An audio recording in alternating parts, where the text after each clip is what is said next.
Un grand plaisir d'être là. Birshut Rosh Yeshiva, Samuel, Ravankawa, Shlita, Baruch Hashem.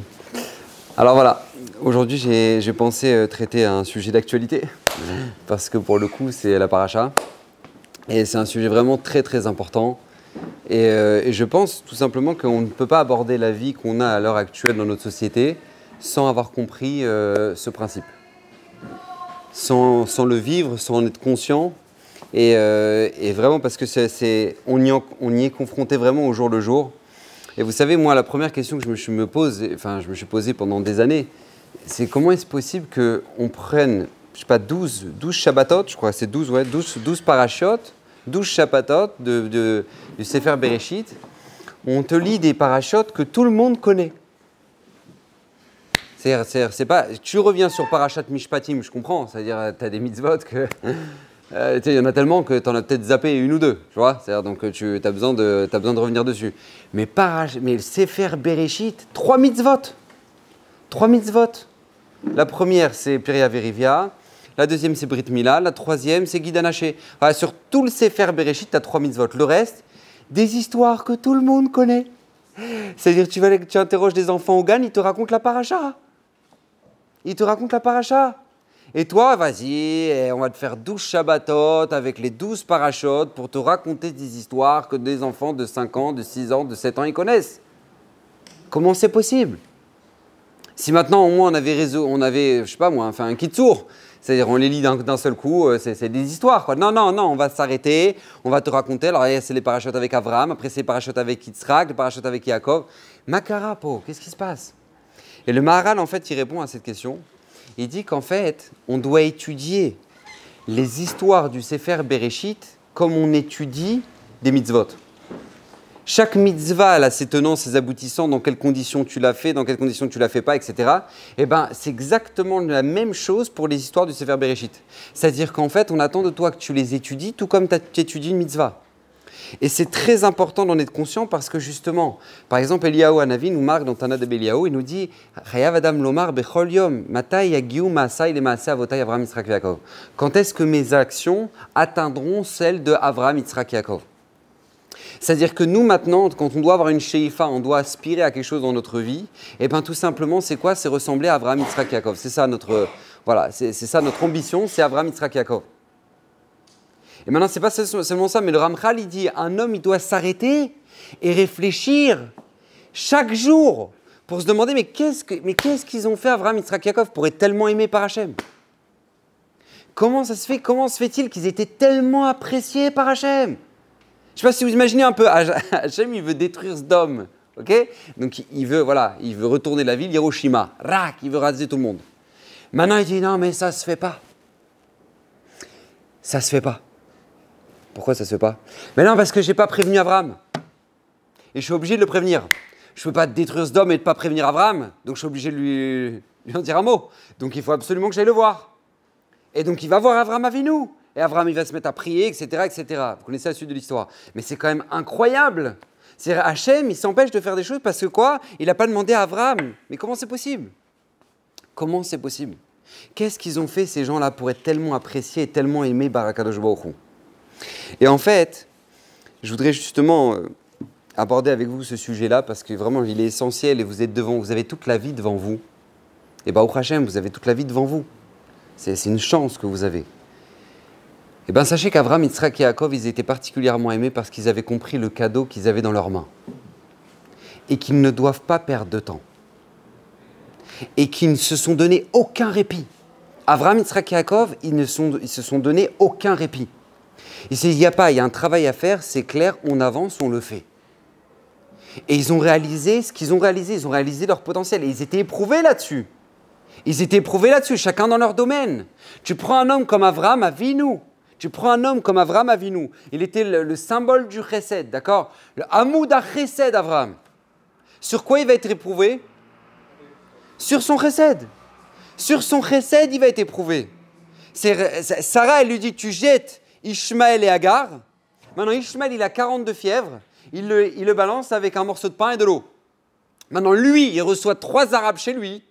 Avraham Avinu, il reçoit 3 Arabes chez lui, il les sert, il leur donne à manger, il leur fait des trucs de fou. Mais dans son propre fils, on lui demande de le jeter, voilà, c'est tout, allez, c'est tout, part. Maintenant, on ne se rend même pas compte quel Nisayon c'était pour Avraham.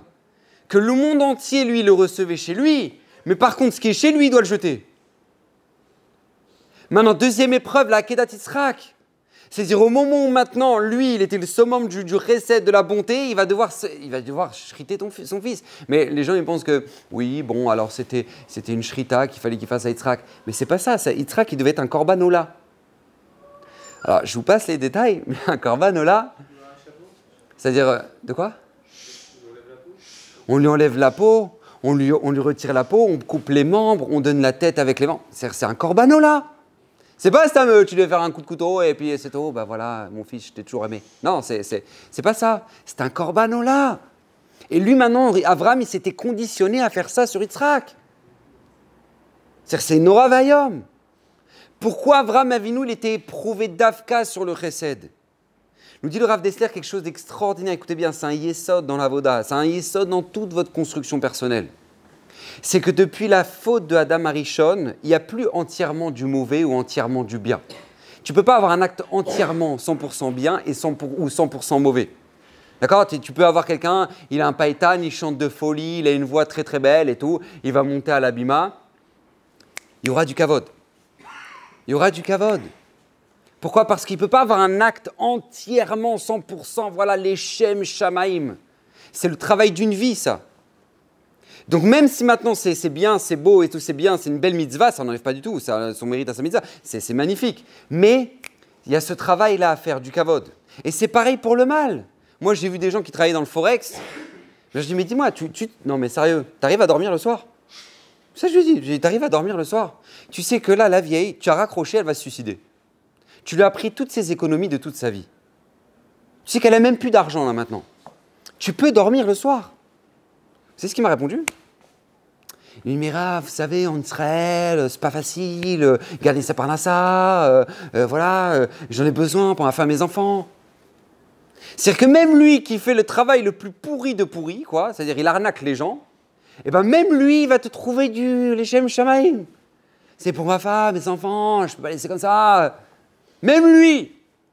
Parce qu'il dit le Rav Dessler, depuis la faute d'Adam Rishon, Adam a rentré le mal en lui, et depuis, toute notre vie, c'est ce travail-là, la propreté dans les maasim, la propreté dans les actions, faire les choses sans kavod, sans intérêt, dans la discrétion.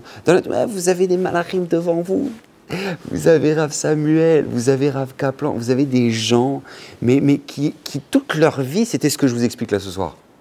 C'est nettoyer les actes les uns après les autres, sans arrêt, chaque jour. Ne se donner aucun répit. Pourquoi? Pour arriver à un acte parfait. Ça, c'est la grandeur. Et Avraham Avinu, il va être éprouvé là-dessus. Pourquoi? Parce que pas juste pour maintenant Avraham Avinu, parce que c'était Avraham Avinu et que maintenant il fallait qu'il travaille sur son chesed. C'est parce que Akadosh Baruch Hu voulait faire comprendre à Avraham Avinu qu'un chesed qui n'est pas les Shem Shamaim, c'est un chesed dangereux. Parce que si c'est juste par idéologie, parce que tu te penses que c'est important, non mais il faut aider le monde, il faut nourrir les créatures, si tu penses que c'est juste pour ça, alors tu es dangereux. Parce que je peux vous assurer, on a une nouvelle génération de jeunes qui ont été complètement détruits par leurs parents. Vous savez pourquoi? Par chesed. Par chesed. On a fait grandir une nouvelle génération d'enfants pourri gâtés. Pourri gâtés. C'est-à-dire que maintenant, tu lui demandes à lui, tu dis, regarde, ça ne te dérange pas, juste ramasse. Ah non, moi je ne suis pas un homme de ménage, quel rapport, moi je veux ramasser ça. C'est pourquoi, mais tu sais comment on peut en arriver à ça, que maintenant tu peux marcher pendant des heures. Le couloir, c'est une poubelle, mais moi je ne vais pas ramasser, quel rapport. Tu sais comment on peut en arriver à ça? Par le chesed mal placé des parents. Parce que les parents, ils ont dit, t'inquiète pas mon chouchou, mon petit cœur, mais je veux ramasser pour toi. Tu as tes habits pour aujourd'hui? Si tu les as pas, regarde, je vais te chercher tu risques d'avoir froid, je vais te chercher ton manteau. Mais une génération comme ça, qui a grandi avec des parents qui les chouchoutaient et qui les aimaient, mais qui les aimaient tellement, eh ben ils les ont détruits. Parce que comment ils vont arriver sous la roupa, eux? Comment tu vas arriver sous la roupa si même dans ta propre chambre, tu es incapable de ramasser la saleté et qu'il y ait un truc? Tu crois que ta femme, elle va te supporter? Non mais j'espère que tu as un minimum de clarté que ça ne marchera pas. C'est pas possible. Parce que si toi, tu n'arrives même pas à comprendre qu'il y a un minimum vital en société, mais comment tu vas faire quand tu vas te marier? Toute ta vie, ça va être justement une vie de société. Comment tu vas faire alors? Comment c'est possible? Mais comment on en arrive à ça? Comment on en arrive à des gens qui sentent qu'ils doivent rien à personne? Moi, je dois rien à personne. Vous savez quoi, mais Rav, je dois rien à personne, moi. J'ai envie de me casser, je me casse. Non, mais il y a des gens qui sont investis, qui sont... Mais non, j'ai pas envie, ça me prend la tête. Mais comment c'est possible? Parce que c'est la génération du Hakol Magi Ali. Tout me revient. Mais comment on peut grandir comme ça? Réponse, parce que les parents ont été comme ça. Les parents ont été comme ça. Les parents, par récède, ils ont détruit leur enfant. Moi, ma fille, elle me dit, papa, aujourd'hui, ne serait-ce que ce matin, ma fille, elle me dit, papa, j'ai pas trouvé. Je lui dis, cherche. Cherche. Non, mais papa, regarde, cherche. Si dans 5 minutes, tu n'as pas trouvé, alors je viendrai t'aider. Mais c'est une base, ça. C'est-à-dire quoi? Moi, je vais me lever, je vais dire, oui, alors, mon petit cœur, pas de problème, je suis... Mais comment elle va apprendre à chercher dans sa vie? Comment elle va après, quand maintenant il y a un problème de maths, elle va dire, ah non, mais comment, non, mais non, oh, bah non, ça va être une tragédie parce qu'il faut chercher quelque chose. Ben non, c'est la vie, elle est comme ça. La vie, elle est comme ça. Oh papa, il n'y a pas de vaisselle propre. Eh ben tu la prends et tu la laves. Non, bah c'est tout, je ne mange pas. Eh ben ne mange pas. Punis-toi tout seul. Mais il n'y a pas, j'irai pas te laver de la vaisselle. Tu dois comprendre que comme toi, si tu as de la vaisselle propre tous les jours parce que c'est dans ton... et parce que maman, elle l'a fait, ou parce que papa l'a fait, tu dois comprendre que si tu n'en as pas, tu dois le faire toi-même. Mais c'est la base. Parce que comment après tu te retrouves avec des jeunes qui sont... mais complètement retardés. Et tout est une souffrance pour eux. Laver du linge, ça devient une souffrance. Laver une chambre, ça devient une souffrance. S'habiller, ça devient une souffrance. Tout devient une souffrance. Pourquoi? Parce qu'avant tout, tous leurs parents l'ont fait. Mais maintenant, eux, ils disent, mais non, mais on doit vraiment le faire. Bah oui, Bokertov, c'est ça la vie. Et pour eux, tout est une souffrance. Mais comment on en arrive à sa réponse? Du chesed mal placé. C'est pour ça qu'Kadosh Borou, il éprouvait Avraham Avinu sur le chesed. Pourquoi? Parce que c'était ça la nekuda. Pour être sûr que ton chesed, il soit émet. Et c'est pareil avec Yitzhak. Yitzhak, lui, il était Amoud, il était Gvoura, c'était la rigueur Yitzhak. Sur quoi il va être éprouvé? Quelle va être l'épreuve de Yitzhak Avinu? C'est que tu vois, Yitzhak, toi, tu as atteint la perfection. Tu es devenu un korban ola. C'est-à-dire quand Kadosh Borou, il a dit « prends Yitzhak comme korban », c'est pas qu'il s'est dit « ouais, prends-le parce que bon, t'as personne d'autre de toute façon ». Non, c'est pas ça. C'est que Hachem, il avait vu en Yitzhak un korban ola. Il était parfait. Yitzhak avait atteint la perfection dans la vodat Hachem. Maintenant, Yitzhak, lui qui est ola, son épreuve, écoutez bien, c'est de devoir supporter un fils qui est l'inverse de la perfection. C'est qui? Esav. Un malade. Un fou. C'est le mec qui va le jeudi soir, il va faire pump up sur ouais, c'est tout. Et une tournée pour tout le monde, ouais, on est parti, ouais. Kater Shlomo. Non, Chas Shalom. Et là, qu'est-ce qu'il il fait pump up. Et là, maintenant, le lendemain, il est là au Beth Midrash, dit Rav Samuel, regardez le Ksot. Vous avez le Ksot Tachoshenski. Attends. Tu sens pas que. Tu vois, il y a un problème, quoi. Tu sens, non, il n'y a pas de... Non, c'est... Et lui, Yitzhak, c'est pas qu'il ne savait pas, il le voyait. Yitzhak, il le voyait, il savait très très bien. Parce que déjà si le Harizal, il scannait les gens, ok, donc Yitzhak Avinu, ok, il étudiait à 10 ans en Chavruta avec son père le Sefer Yetzira. Donc tu vois un peu l'ambiance. C'est pas que lui, c'est pas qu'il savait pas ce qui se passait. Et Mouchard, même de Rashi Parashat Hashavua, au moment où il va lui dire, va me chercher un animal, attention du Hefker, pas volé. Tu as besoin de dire à ton fils qu'il faut pas qu'il prenne quelque chose de volé et qu'il faut que ce soit cachère. C'est-à-dire qu'il savait très bien où était le niveau de Esav. Mais lui, son épreuve, c'était de savoir que maintenant, voilà, son fils, ce soir, il a fait Pompel Up, et là, il revient, et il fait le tzaddik, et je dois l'aimer. Et je dois l'aimer, lui donner de l'encouragement. Et je dois Bezrat Hashem miser sur lui. À tel point, écoutez bien, à tel point, qu'il va vouloir le bénir, Parashat Hashavua. Pour lui, Yitzhak, il fallait bénir Esav. Pourquoi? Parce qu'il dit, mais je veux qu'il fasse tchouva. Je veux lui donner toutes ses chances pour qu'il puisse reprendre le derer. D'ailleurs, à Gav, c'est pour ça que Rivka, elle voulait cette bracha là pour Yaakov. Pourquoi Rivka n'est pas partie? Franchement, honnêtement, entre nous, si Rivka était partie voir Yitzhak, elle lui dit, regarde, Hachem, il vient de me parler, il vient de me dire qu'en fait, tu es en train de te planter, il faut bénir Yaakov. Vous croyez qu'Yitzhak, il va négocier? Yitzhak, il va bénir Yaakov, oui. Tu crois qu'il va négocier avec Rivka? Rivka lui dit, regarde, j'ai reçu par roi Kodesh et pas toi, qu'on doit bénir Yaakov et pas Esav. Vous croyez qu'Yitzhak va dire, non, mais qui a dit Il n'y a pas, bien sûr qu'il va bénir Yaakov. Alors pourquoi Rivka l'a reçu, elle la névoie, mais il ne fallait pas que Yitzhak le sache. Il fallait qu'il prenne les brachot en pensant que c'est Esav. Vous savez pourquoi? Parce que dans le cœur de Yitzhak, il y avait une kavana qui était nifla. C'était la volonté que son fils Esav fasse tchouva. Mais le problème, c'est que si tu ramènes Yaakov, tu dis non, mais il faut bénir Yaakov. Alors qu'est-ce qu'il va lui dire? Bah alors mon fils, beaucoup de steigen. Et tu dis bien, finis le chasse 40 fois. C'est ça qu'il va lui faire comme bracha. C'est celui qui lui fasse, c'est Yaakov Avinu. Mais quand lui maintenant il est persuadé qu'il bénit Esav, dans son cœur, qu'est-ce qu'il a? Mon fils, fais tchouva, je t'en supplie, fais tchouva. Et c'était ces kavanotes là qu'il fallait pour les enfants d'Yaakov, pour les Bnei Israël, pour les Doré Dorot, où il y allait avoir des Esav dans le clan d'Israël. Et eux, ils ont besoin de faire tchouva. Donc il fallait absolument que pour les Doré Dorot, on ait les brachot d'un père qui supplie que son fils fasse tchouva. Ça, c'était le Nisayon de Yitzhak. Yitzhak Avinu qui a atteint la perfection dans la Avodat Hashem. Il devait en arriver à supporter celui qui était tout sauf lui. C'était son fils Esav. Ça, c'était son épreuve. Et maintenant, on en arrive à Yaakov, et c'est là la Nekuda que je voulais en arriver à Bezrat Hashem ce soir. L'épreuve de Yaakov Avinu. Ça, c'est quelque chose d'incroyable. Rabotai, Yaakov Avinu, on dit Titel Emet, les Yaakov. C'est-à-dire qu'en fait, Yaakov Avinu va être éprouvé toute sa vie sur un point, et ce point-là, il va nous servir de leçon, mais pour toute notre vie. Écoutez bien. Yaakov Avinu va être éprouvé sur le sheker. Regardez, ça commence déjà, il a un frère jumeau qui est complètement à côté de la plaque, tu vois, et lui, il le voit. Il a grandi 63 ans avec Esav, d'accord? Il le voit, il sent l'alcool, il a fumé du shit, il le sent, tu vois. Oh, qu'est-ce qu'il a celui-là? Et il sent, Yaakov, il sait très bien ce qui se passe. Et lui, maintenant, il voit un frère qui est complètement détraqué, qui est le sheker total, et lui, il doit construire le Hémet. Lui, il doit construire le Hémet. Maintenant, il s'est voilà, parachat cette semaine, hop, il quitte la maison d'Yaakov, il arrive chez qui? Chez Lavan, le pire beau-père qui existe sur cette planète. C'est l'embrouilleur fini. Il va lui, au lieu de lui mettre Rachel, il va lui mettre Léa, il va lui changer 100 fois son... C'est pas qu'il ne va pas l'augmenter. Tu vois, c'est pas qu'on négocie une augmentation dans le salaire. C'est qu'il lui dit non, moi je te dois rien, regarde, tu n'as pas fait les conditions. Après deuxième mois, ben non, mais je te dois rien, regarde, tu n'as pas fait les conditions. Troisième mois, non, je te dois rien parce que tu n'as pas fait les conditions. Et Yaakov dit attends, je n'ai pas compris là. C'est quoi les conditions? Je comprends plus là. C'est quoi l'embrouille?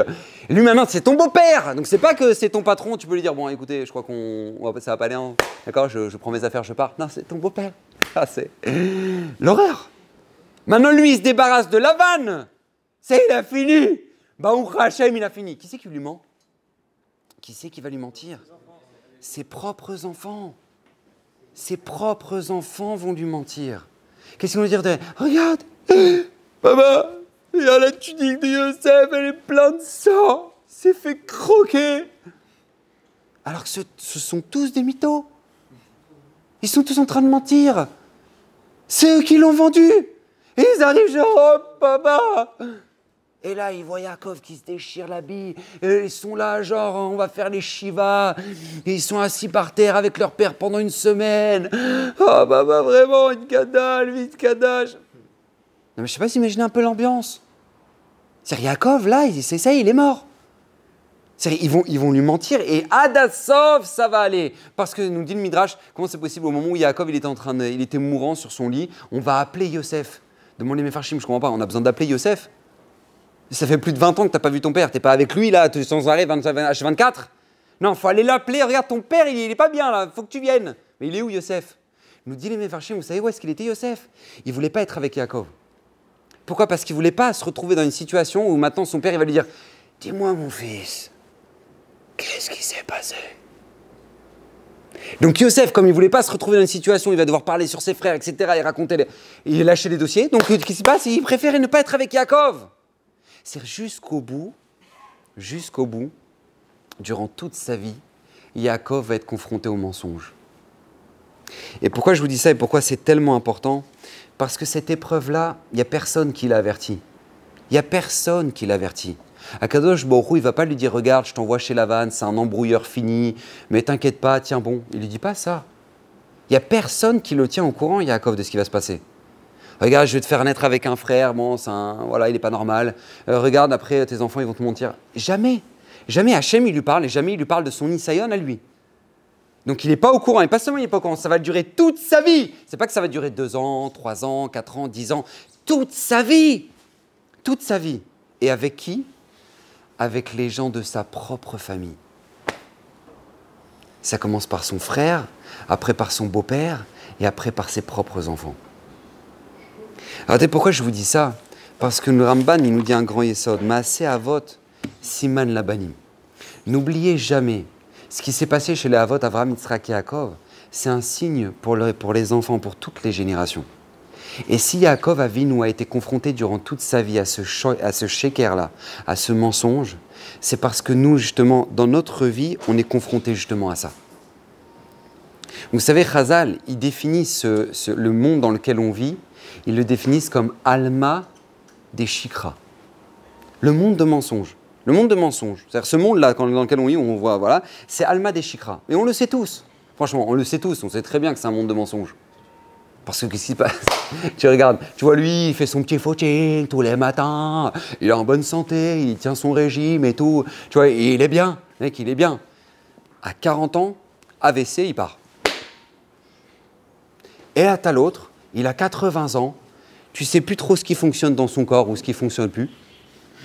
Et puis il est là, 80 ans, 80 ans, 82 ans, il arrive avec son déambulateur à la synagogue. Et il tient, et il est là. Parce qu'Aolam Hazeh Alma des Shikra. Tu vois quelqu'un qui est en bonne santé, ça veut rien dire. Du jour au lendemain, il peut partir. Et tu vois quelqu'un qui traîne une maladie pendant des années, des années, des années.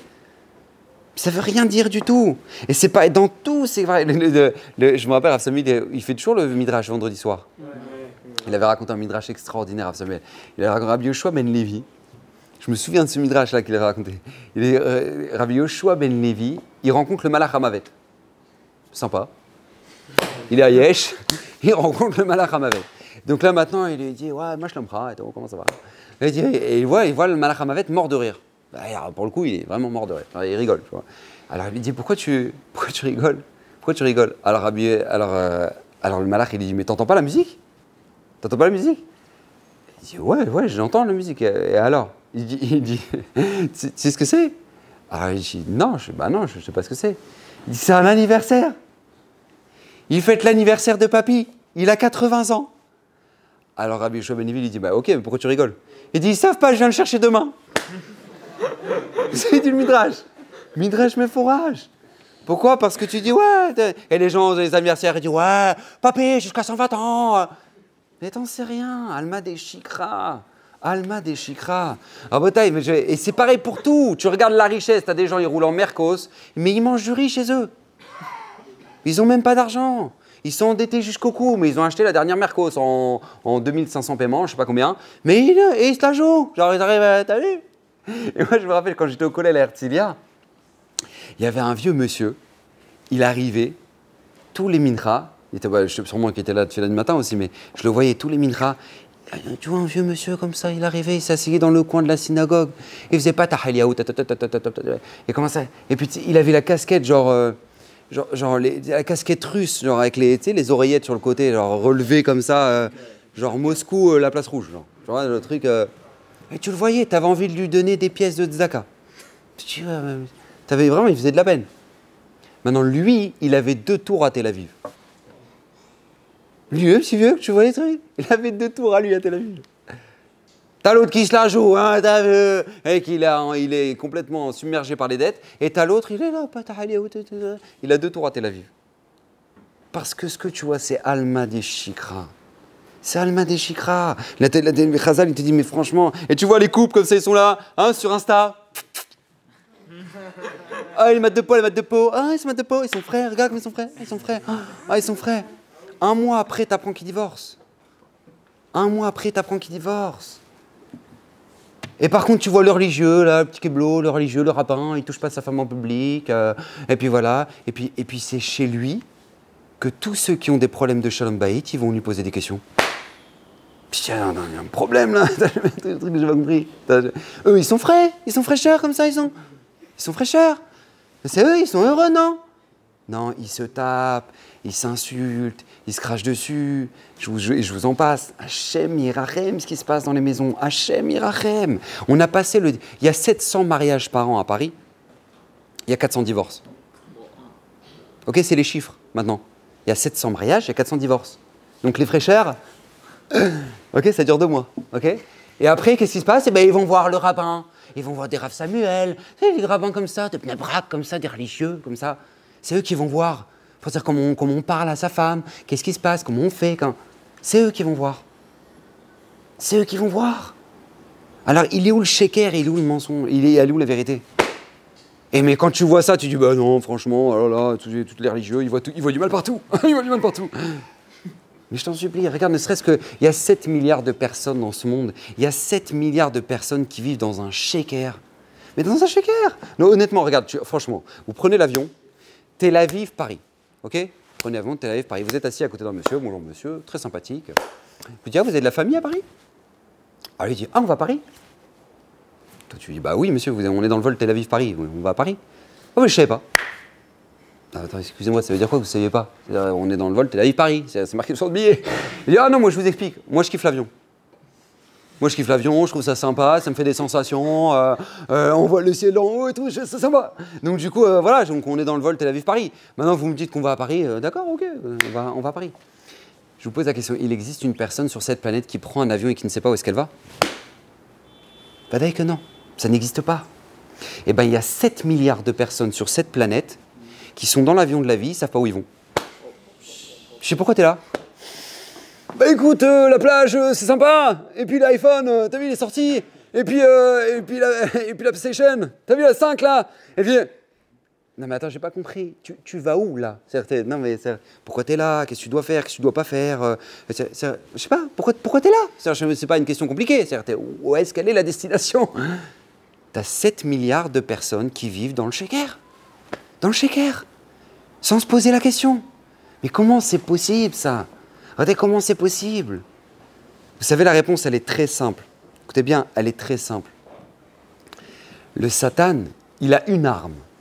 Depuis, il n'a même pas besoin de la changer parce que ça marche pour tout le monde. Donc, pourquoi essayer de changer? D'accord, c'est pas compliqué. Écoutez bien, le Satan, il va voir Adam et Chava. Première faute de l'histoire de l'humanité. Il va voir Adam et Chava, il dit, mais vous savez pourquoi Hachem, il ne veut pas que vous mangez du fruit? Vous savez pourquoi? Ah, il dit, non, il ne nous a pas dit. Parce qu'en fait, le jour où vous allez en manger, vous allez devenir comme lui. Et lui, il ne veut pas. Donc c'est pour ça. Regardez l'argument du Satan. Depuis, je vous répète, il n'a pas changé. Vous pouvez prendre n'importe quel avéra. Depuis, il n'a pas changé. C'est la notion de l'illusion. L'illusion. On va te faire croire quelque chose. À chaque fois que le Satan va vous attaquer, il va vous faire croire une situation. Dans tout. Comme il a fait Adam et Chava, il leur a fait ouais, mais non, mais parce qu'en fait, il ne veut pas parce qu'en fait, vous allez devenir comme lui. Eh bien, c'est exactement dans toutes les avérotes, c'est pareil. Le Satan, il va te rentrer dans un monde de shaker et d'illusion. Mais n'oubliez jamais ce que je vais vous dire là maintenant. N'oubliez jamais. À partir du moment où on vous ment, on vous prend votre liberté. Ne l'oubliez jamais ça. À partir du moment où on vous ment, on vous prend votre liberté. Et regardez, je vais vous le prouver, c'est très simple. Dans notre génération, il n'a eu jamais autant de shefa que ce qu'on vit maintenant. D'accord? Depuis la création du monde, il n'y a jamais eu autant de bracha comme on vit maintenant. Je vous donne un exemple très simple. Ok, nous on dit, ouais, t'as vu dans le désert ce qu'ils avaient les Bnei Israël, mais c'était un truc de malade.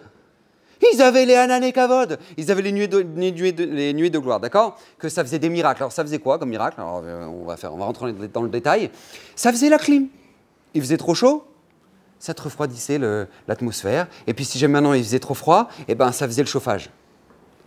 Je vous pose la question maintenant. Nous on est loin de ça. Regarde, t'as les clims. Vous avez chaud? Vous avez chaud? Pas de problème. Tac, t'appuies sur un bouton, ça refroidit. Vous avez froid? Vous avez froid? Pas de problème, tu appuies sur un bouton. Maintenant, c'est devenu même tellement compliqué d'appuyer sur un bouton que maintenant tu dis Siri, fais froid. C'est devenu comme ça. C'est pas les Hanan et Kavod. Non, mais excusez-moi, avec tout le respect. Depuis quand, depuis la création du monde, t'as un truc. Depuis la création du monde, vous savez comment ça marchait quand t'avais froid? Bah, tu vas prendre des bûches. Tu vas te recommencer à te frotter les mains. Et tout le monde était là autour de la cheminée. Ça va vous? Ouais, ça va. Mais ça n'existait pas. Maintenant, une clim dans chaque chambre. Mais d'où ça sort? C'est un Shefa qui n'a jamais existé depuis la création du monde. C'est les Hanan et Kavod. Ils te nettoyaient les habits. Maintenant, c'est quoi nettoyer les habits chez nous maintenant? Tu sais quoi? Tu les mets dans un panier, tu les récupères, et ils sont plus blancs que blancs, et ils sont lavés. Mais c'est un truc, mais où ça sort? Depuis la création du monde, les gens, quand ils voulaient nettoyer leurs habits, ils avaient une journée lessive. Et ils allaient frotter sur le bord de la rivière, et ça a toujours été comme ça depuis 5000 ans. Il n'y a que dans notre génération que tu appuies sur un bouton, et truc, et maintenant, voilà, et puis tu as l'adoucissant. Parce que tu vois, on veut que ça sente bon. Et tu as l'adoucissant. Et puis après, ça finit, hop, tu mets dans la machine à sécher. Mais d'où ça sort, ça? Qui a eu la chance, depuis la création du monde, de vivre comme nous, à part les Bnei Israël dans le désert? Maintenant, la manne, il n'y a là, pas de problème, la manne. Tu sais quoi, ça avait le goût de ce que tu voulais. Tu mangeais, tu veux sushi, shawarma, pizza. Maintenant, avec tout le respect, on est loin de ça. Tu veux manger quoi ce soir? Sushi, toi? Plutôt sushi? Sushi. Et toi? Plutôt pizza? Pizza, il y a la pizza. C'est-à-dire, ça arrive chez toi, okay, et maintenant il te dit dans 40 minutes, et avec 45 minutes, il est haut. Il est haut. Rien que pour ça, je ne vais pas le payer le type, rien que pour ça. Mais il a fait 150 pizzas ce soir, laisse-le respirer 2 minutes. Non. Mais tu n'as même pas ouvert ta cuisine, Birlal. Tu n'as rien fait, on t'a juste demandé de payer. On te ramène une pizza chaude jusqu'à ta porte. On te ramène un sushi, on te ramène ce que tu veux. Mais d'où ça sort? C'est pas la manne, ça? C'est pas la manne. Mais demandez à vos grands-parents ce qu'ils devaient faire avant. Ils mangeaient ce qu'il y avait dans le potager, c'est tout. Il y avait des carottes, ils mangeaient des carottes. Il y avait des œufs, ils mangeaient des œufs. Mais tu crois que tu pouvais commander? Mais d'où ça sort, ça? Mais depuis quand? Mais ce shefa-là, mais c'est incroyable. C'est une bracha incroyable qu'Hachem nous a donnée. Ça n'a jamais existé depuis la création. Jamais. Maintenant, Ber Miriam, Ber Miriam, ça avait le goût de ce que tu voulais. Tu voulais Pepsi Cola, il y a la cola. Tu voulais le goût de Jack Daniels. Maintenant, toi, t'es loin de ça. Vas-y, va Yesh.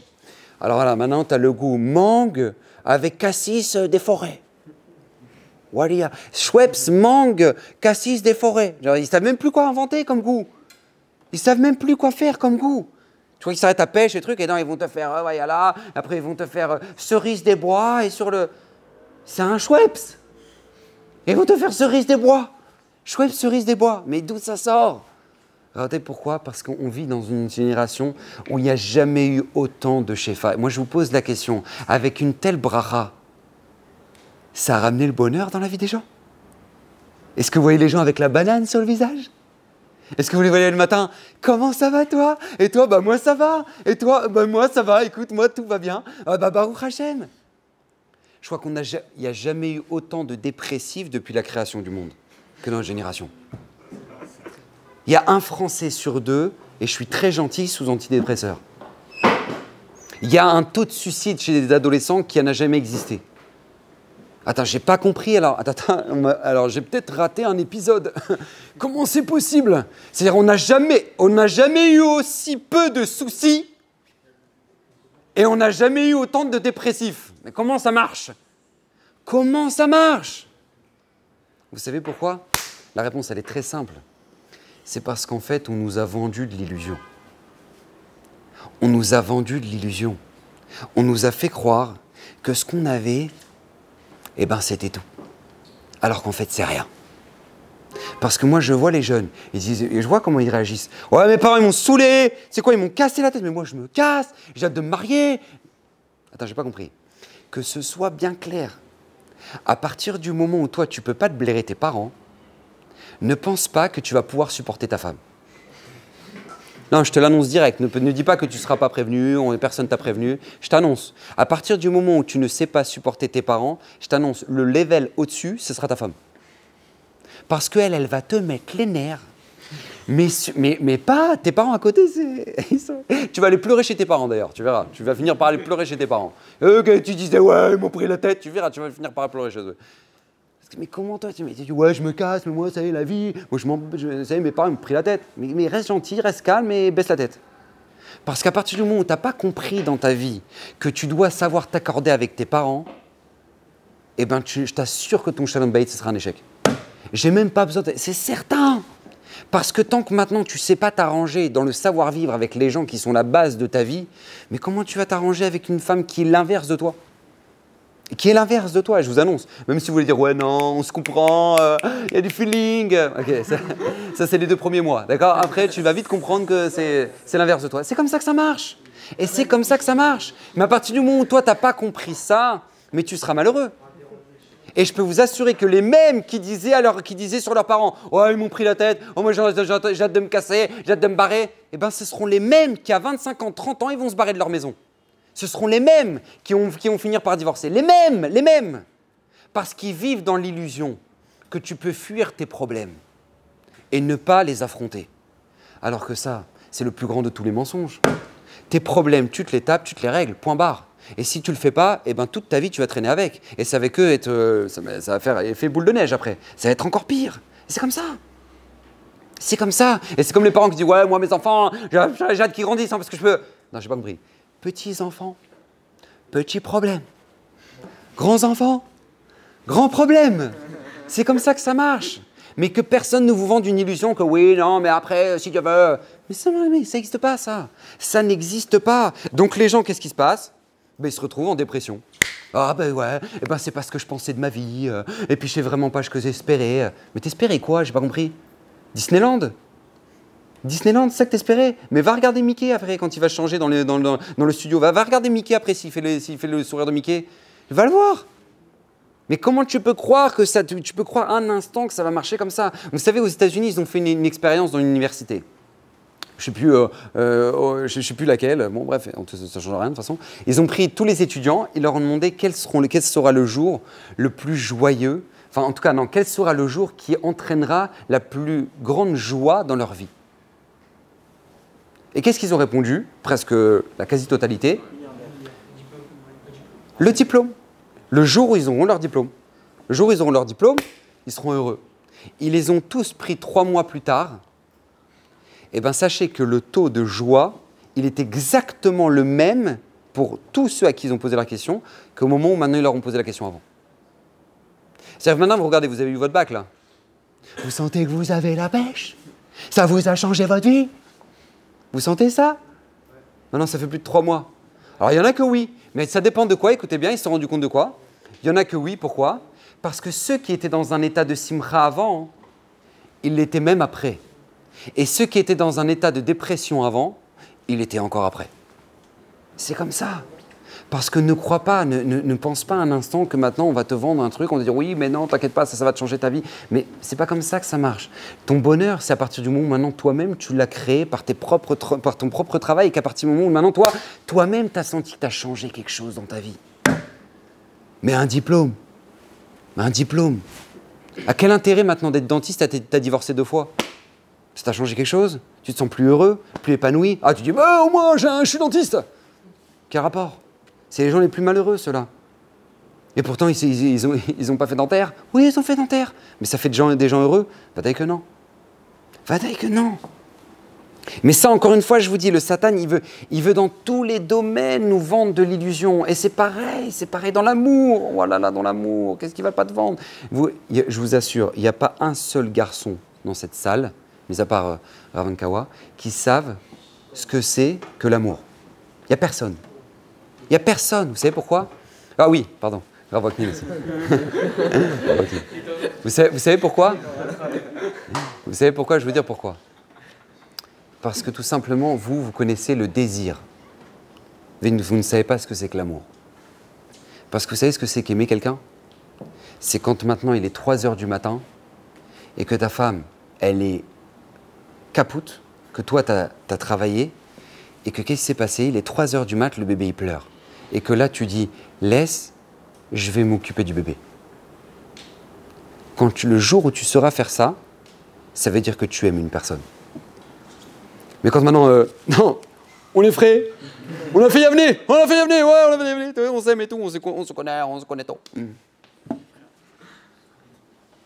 Mais allez, va la raconter à d'autres, va la raconter à d'autres. Mais ça n'existe pas, ça. C'est du désir, c'est pas de l'amour. C'est du désir, c'est pas de l'amour. Et mais le Satan, il va te détruire. Moi, je le dis toujours. À chaque fois qu'il y a un Matan Torah, n'oubliez jamais cette règle. À chaque fois qu'il y a un Matan Torah, il y a un veau d'or. À chaque fois que dans votre vie, vous allez évoluer, vous allez construire quelque chose de grand, vous allez avoir un Matan Torah dans votre vie, il y aura un veau d'or. Et en général, c'est une vache qui arrive. En général, c'est comme ça que ça marche. En général, c'est comme ça que ça marche. C'est-à-dire que moi, je vois les barounes de Keter, ouais, motivé, oui, Shiba, ouais, motivé, ouais, on veut vraiment, et tout, on veut vraiment. Le Satan, il va te faire connaître une fille qui va t'exploser la façade. Elle va te détruire ton année. Et toi, tu vas genre, Kilou, t'as des problèmes de chambaïd, genre, on dirait que t'as des problèmes, on dirait que t'es marié. Ouais, mais elle m'a pas envoyé un message, qu'est-ce qui lui arrive, ça veut dire qu'elle m'oublie, je suis devenu trop religieux, et puis elle, de toute façon, elle est au séminaire, et donc, de toute façon, ben, je sais pas, et puis je sais plus, et puis j'en ai marre, et puis Bémet, on en arrive à ça. Mais dis-moi, t'as rien d'autre à faire de ta life? Non mais sérieux. Non mais qui c'est qui t'a payé pour être malheureux? Non mais sérieux, qui t'a payé? Non mais dis-moi, il y a quelqu'un qui t'a payé, il te fait un virement tous les mois il veut que tu sois malheureux. Qu'est-ce que t'as gagné là-dedans? Qu'est-ce que t'as gagné là-dedans? T'as détruit la meilleure année de ta life. Comment? Avec rien. Avec rien que de l'illusion, tu te fais des films tout seul, et puis tu te fais des désirs tout seul, et tu t'exploses ton année tout seul. Ouais, t'as besoin de personne. Il est trop fort, non, quand même, c'est énorme, faut le reconnaître. Franchement, respect. Respect, Eliezer, il est trop fort. Tout seul, tu t'auto-détruis, t'as besoin de personne. Et toi et tes pensées, tes marchavotes, et toi ton... Et c'est comme ça que ça marche, En Malasot, parce que c'est son arme. C'est comme ça qu'il veut. C'est comme ça qu'il fonctionne. Et si maintenant, toi, tu n'es pas au courant, eh bien, clairement, mais ta vie, il va te la transformer. Et toi, tu ne l'auras même pas vu. Maintenant, ils vont te montrer des films, mais des films. Mais c'est de la pure illusion. On va te faire de ouais, mais tu vois, il s'aiment, mais ouais, purée, mais c'est trop beau, mais moi, j'aimerais vivre ça, mais c'est extraordinaire, tu vois. Ils se comprennent. Mais d'où ça sort? Celui qui a écrit le scénario, il a divorcé 7 fois. Et tout le monde sait que sur le film, eh ben, l'acteur et l'actrice, ils se trompent. Tout le monde le sait, ils en font même des magazines, ça s'appelle Gala. D'accord? Donc, c'est pas compliqué.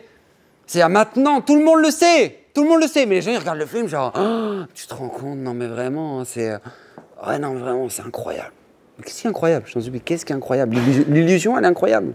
L'illusion est incroyable. N'oubliez jamais qu'à partir du moment où on tombe dans ce piège, on nous prend notre liberté.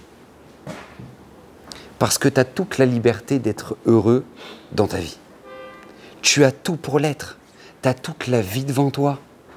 Tu es entouré de gens qui veulent du bien pour toi. Tu es entouré de Sfarim, que c'est le Hémet pour toi. Tu es entouré de Rabbanim qui te poussent à... Parce que eux, ne pensez pas que Rav Samuel, il va gagner quelque chose. Hein. Rav Samuel, il n'a aucun intérêt. Rav Samuel, c'est du pur amour pour le clan Israël. Lui, son lamaba. Mais soyez très proche de lui dans ce monde. Parce que dans le lamaba, on sera à des milliards de kilomètres de lui. Des milliards de kilomètres de lui.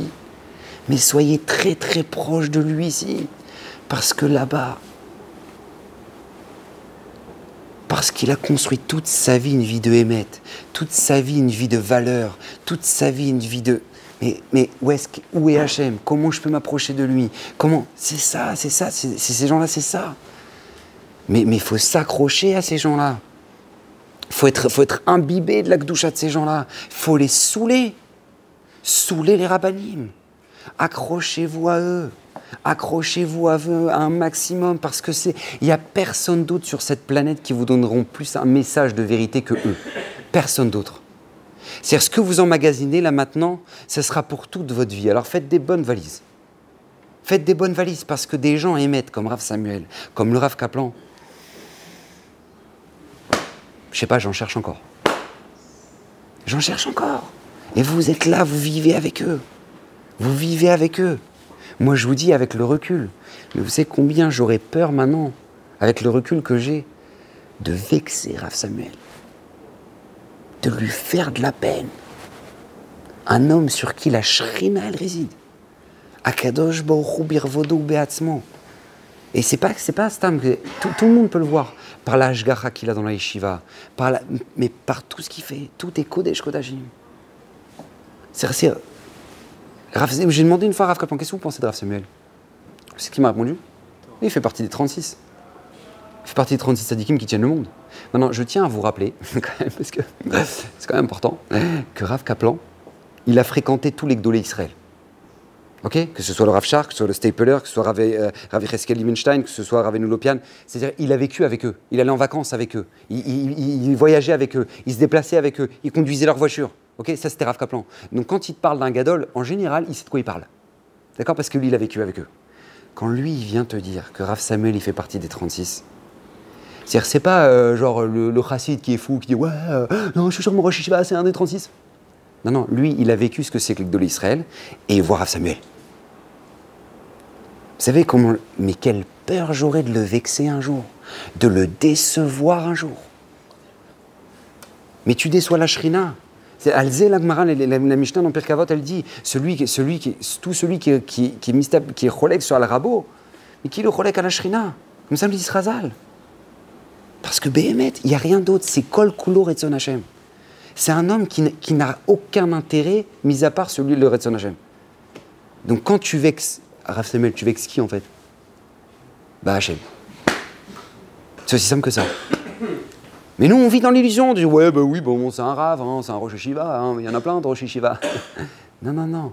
Non, non, que ce soit bien clair chez toi. Que ce soit bien clair. Ne tombe pas dans l'illusion. Ça n'a rien à voir. Ça n'a rien à voir, c'est une autre dimension. Mais le problème, c'est que nous, le Satan, dans quel mais il nous fait vivre un monde où maintenant, toi-même, tu peux être tu veux être une star. Tu peux être une star. Ça s'appelle Instagram. C'est Instagram, en fait, tu fais une photo de toi. Et puis après, voilà, t'es liké, tout le monde te kiffe, tout le monde te commente, tout le monde dit ouais, trop bien, trop frais, trop truc, trop machin. Et en fait, qu'est-ce qu'il a fait, le Satan, quand il a créé un truc pareil? Il a fait quelque chose de très simple, écoutez bien. Il a vendu une joie au prix de votre joie. Je répète, il a vendu une joie au prix de votre joie. Écoutez bien, un des patrons, je sais pas, c'était le cadre de Facebook, Tim Kandal, okay, lui-même il dit, écoutez bien, c'est Nora Vayom, si c'est gratuit, c'est que c'est vous le produit. Retenez ça. Si c'est gratuit, c'est que c'est vous le produit. Si maintenant on veut te lier à des réseaux sociaux, c'est parce que tout simplement c'est toi le produit.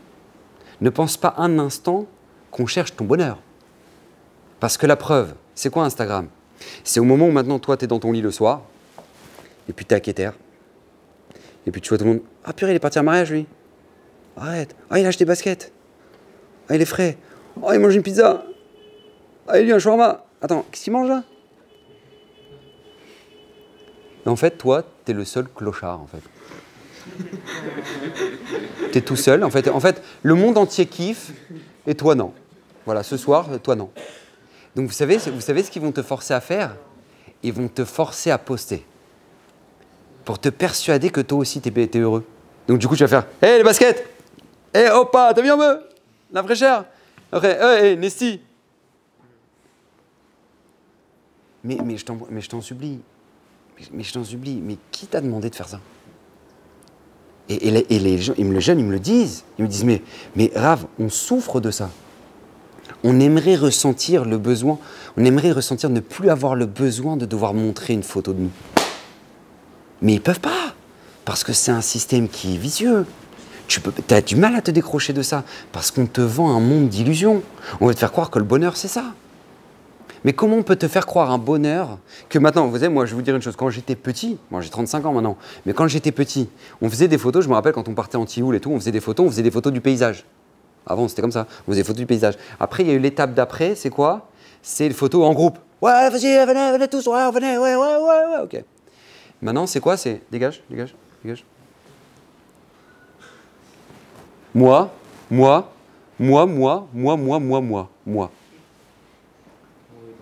Attends, j'ai pas compris. Vous connaissez les Grecs? Vous avez entendu parler, ouais? Hanouka, ça vous dit quelque chose? Regardez. C'était quoi les Grecs? C'était les mecs, ils avaient chez eux des statues de eux. Genre comme ça, genre. Genre le mec comme ça et tout. Genre le mec l'espoir et tout. Ils avaient des statues d'eux. Mais moi, je vous assure, dans la génération, c'est quoi? C'est moi à la plage, moi et moi, et moi et moi, et moi et moi, et moi et moi. On appelle ça comment? Un grec. Il n'y a que toi, que toi, que toi, que toi, que toi. Mais comment tu vas arriver sous une roupa où il y a l'autre? Mais qu'est-ce qu'elle fait là, celle-là? Mais si elle n'est pas contente, elle dégage, hein? Mais c'est là ce qui se passe à l'heure actuelle. Parce que je tiens à vous dire que là, maintenant, les 400 parents qui divorcent sur les 700 mariages à Paris, d'accord, c'est ceux de ma génération. Mais le raz-de-marée, il n'est pas arrivé. Parce que moi, quand j'avais 16 ans, j'avais pas de smartphone. Donc ceux qui vont se marier là maintenant, et qui vont arriver sous la roupa, et qui sont la génération Insta, mais ça va être un carnage. Ça va être un carnage. Quand les gens découvraient le bonheur des réseaux sociaux, eh ben on découvrait le malheur dans les tribunaux. Ne l'oubliez pas ça. Rav Wosner, il a dit, ma table, elle est imbibée de larmes de couples qui divorcent à cause des réseaux sociaux. Rav Wosner. C'est Nora Vayom. Quand le monde découvrait le bonheur des réseaux sociaux, ça faisait les malheurs des tribunaux. Et regardez ce qui se passe, c'est ce qui se passe à l'heure actuelle. C'est pas que maintenant je suis en train de vous vendre ce qui va se passer dans 20 ans. Mais allez au Beddin, allez faire un tour, regardez ce qui se passe et vous allez vite comprendre ce qui se passe. C'est un carnage. Mais comment c'est possible? Pourtant tu les voyais, c'était frais, photos et tout, trucs, tout le monde les voyait. Mais pourquoi? Parce que comment tu peux croire qu'un homme, il aura des yeux que pour sa femme quand il voit, ne serait-ce que sur Insta, 1000 femmes d'autres plus belles que sa femme? Tu crois franchement? Mais quel être humain il peut... Mais c'est le plus grand de tous les mythomanes, celui qui dit que sa femme, elle est belle. C'est le plus grand de tous les mythomanes. Parce que c'est pas possible que tu trouves ta femme belle quand maintenant tu t'envoies 10 000 autres sur le... C'est impossible. Donc tu t'es acheté quoi en fait? Tu t'es acheté la sûreté d'être malheureux. Parce qu'à partir du moment où maintenant, toi, ta femme, tu l'aimeras pas pour ce qu'elle est, eh ben, tu t'es assuré d'être malheureux. Et la vie de couple, c'est long. Hein. Pourquoi? Parce que tu verras toujours mieux.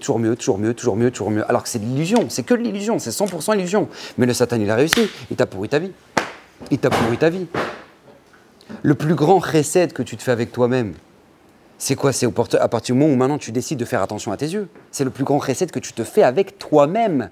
Ne pense pas que bon, allez H&M, hein, je t'aime, hein, je fais attention. Hein. Non mais H&M, mais c'est bon, t'inquiète pas, lui il fait attention. Le problème c'est toi. C'est toi qui dois faire attention parce que le plus grand recette que tu te fais à toi-même, c'est quand tu gardes tes propres yeux, parce que tu gardes tes marchavot. Après, quel intérêt maintenant que tu es dans le soir et tu penses des trucs bizarres, et tu as des marchavot bizarres, et tu dors la nuit, tu as des rêves bizarres, et après tu regardes ton téléphone et tu vois des trucs bizarres. Et en fait, ta vie, elle est bizarre en fait. Mais quel intérêt d'avoir une vie bizarre? T'as pas envie d'être heureux? De dire, allez, yallah, la vie est belle, j'ai envie de la vie, j'ai envie de truc, la Torah, le truc, le kiff, le truc, une mara, tu kiffes. Ah non. Alors, quelle page on est alors? Quelle page on est? Quoi? T'as dit quoi? Même bête? Ok, yallah. Vas-y, tu commences? Mais comment tu peux avoir un seul réchec dans ton limoud quand ta neshama, elle est complètement étouffée par de la touma? Étouffée par de la touma. Et le Satan, je sais, je vous le dis, à chaque fois qu'il y a un Arsinaï, il y a un Vaudor. Maintenant, chacun d'entre vous, vous devez savoir c'est quoi votre Vaudor.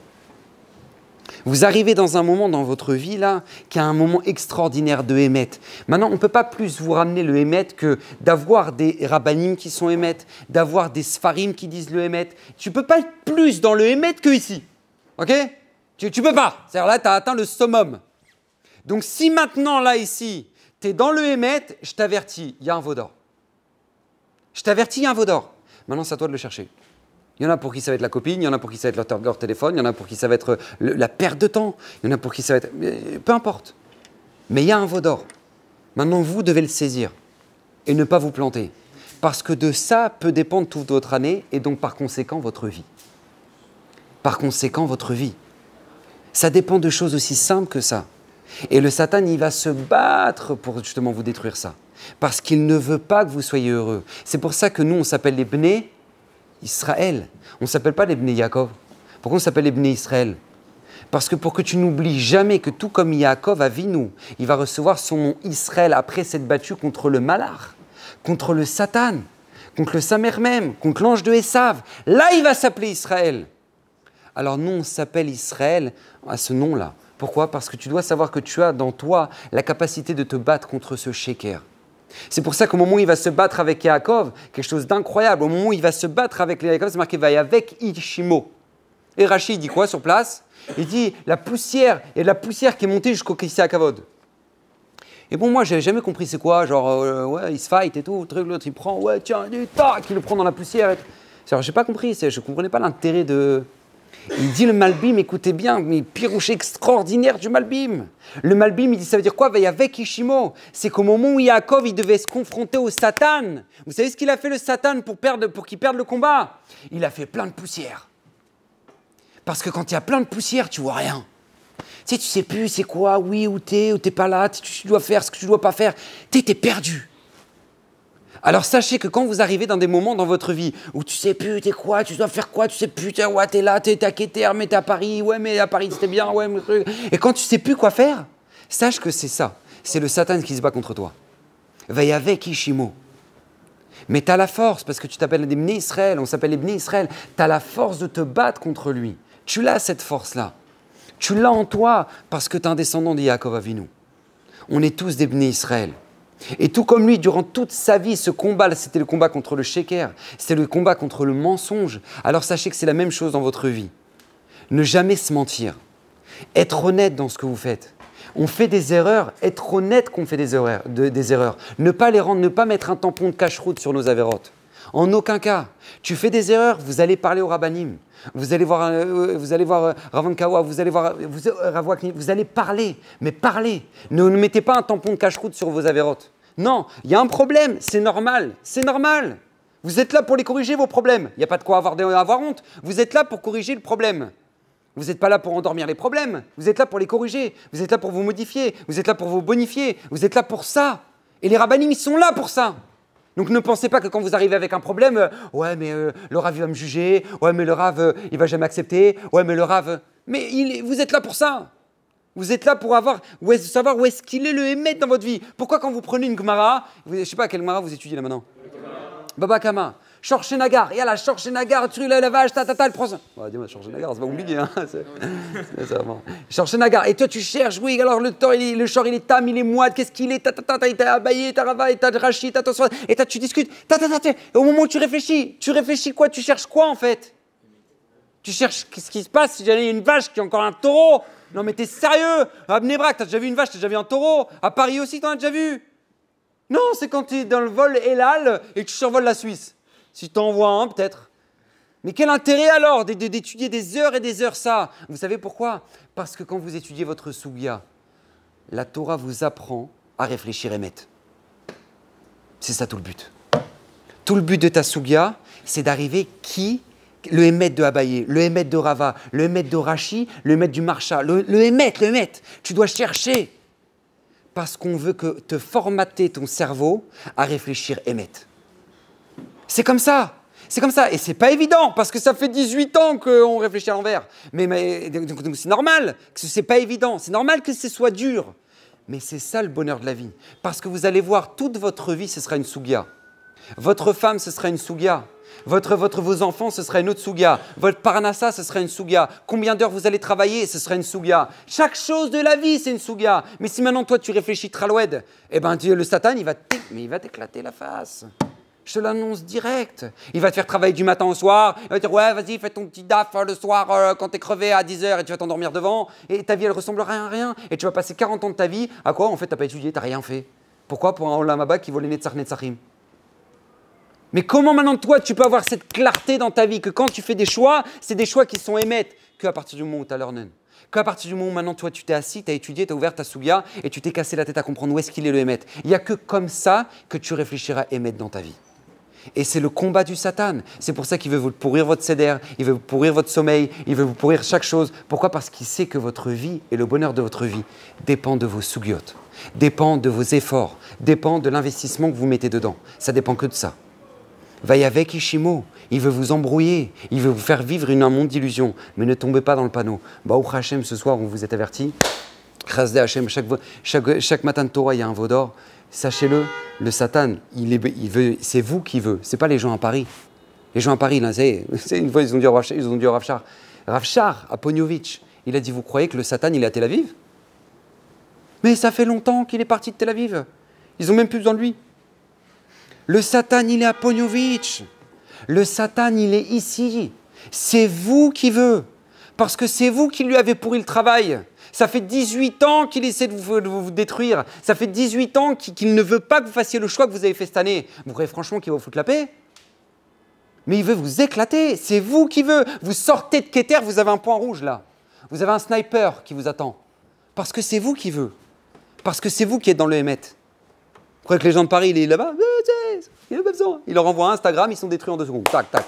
Ils ont vu un truc pourri et c'est bon. C'est fini. C'est pas compliqué maintenant d'envoyer un Instagram. D'envoyer une photo, maintenant, c'est vraiment pas. C'est pas faut le chauffer, faut aller en boîte. Non, il est dans son lit et il a vu une photo. Voilà, ça suffit. Ça suffit, c'est tout. Tu l'as démonté. Maintenant, toi, c'est toi qui veux. Toi qui luttes contre le sheker, toi qui luttes contre le mensonge, toi qui luttes pour Shmirat Habrit, toi qui luttes pour tout ça, c'est toi qui veux. Donc le combat, il est grand, mais le salaire, il est énorme. Ne l'oubliez jamais. Et le bonheur de toute votre vie dépend de ça, justement. Alors investissez-vous, Bezrat Hashem, pour être heureux dans votre vie et soyez heureux tous les jours de votre vie, Bezrat Hashem.